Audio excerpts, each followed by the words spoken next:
So paano nga ba namin ginagawang concealed na aming hinges, ilaw, and mga backboards? Tara, pag-usapan natin.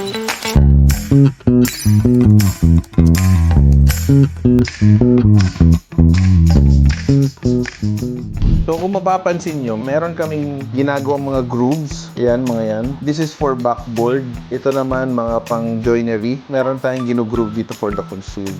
Reason is para mas malinis, mas seamless yung finish ng mga cabinets natin.